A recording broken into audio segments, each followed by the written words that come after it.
धर्मपुर नाम की एक नगरी थी। उसमें धर्मशील नाम का राजा राज करता था। उसके अंधक नाम का दीवान था।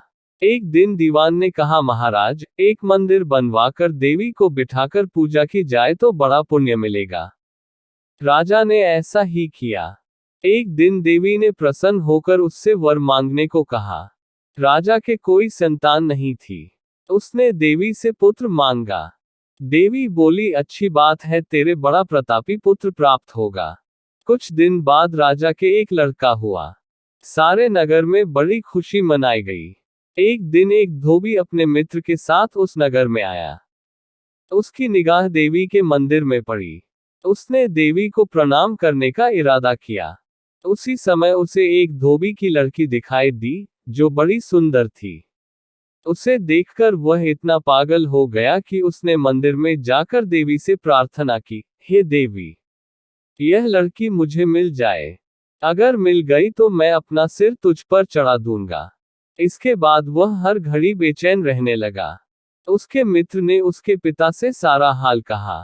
अपने बेटे की यह हालत देखकर वह लड़की के पिता के पास गया और उसके अनुरोध करने पर दोनों का विवाह हो गया। विवाह के कुछ दिन बाद लड़की के पिता के यहाँ उत्सव हुआ। इसमें शामिल होने के लिए नेता आया। मित्र को साथ लेकर दोनों चले। रास्ते में उसी देवी का मंदिर पड़ा तो लड़के को अपना वादा याद आ गया। उसने मित्र और स्त्री को थोड़ी देर रुकने को कहा और स्वयं जाकर देवी को प्रणाम करके इतने जोर से तलवार मारी कि उसका सिर धड़ से अलग हो गया। देर हो जाने पर जब उसका मित्र मंदिर के अंदर गया तो देखता क्या है कि उसके मित्र का सिर धड़ से अलग पड़ा है।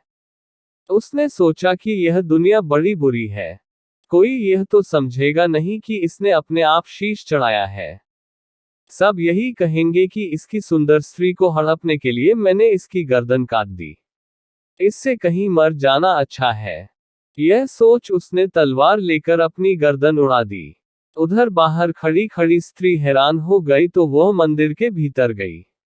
देखकर चकित रह गई। सोचने लगी कि दुनिया कहेगी, यह बुरी औरत होगी, इसलिए दोनों को मार आई, इस बदनामी से मर जाना अच्छा है।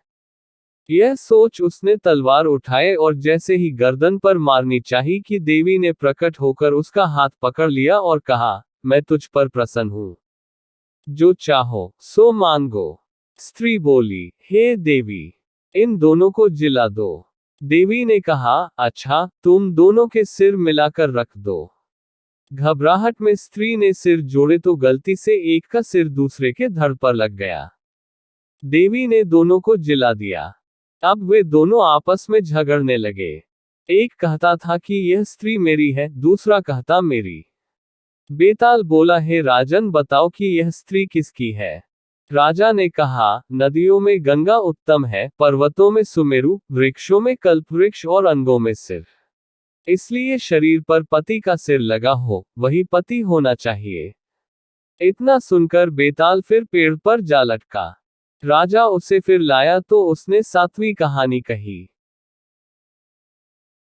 अगर आपको हमारी कहानी पसंद आती है तो हमारे चैनल को सब्सक्राइब करें, लाइक करें, कमेंट करें। अगर आप हमारे चैनल पर नए हैं तो हमारे चैनल को सब्सक्राइब करें ताकि हम जब भी नई कहानी लेकर आओ तो सबसे पहले आपको नोटिफिकेशन मिले। धन्यवाद।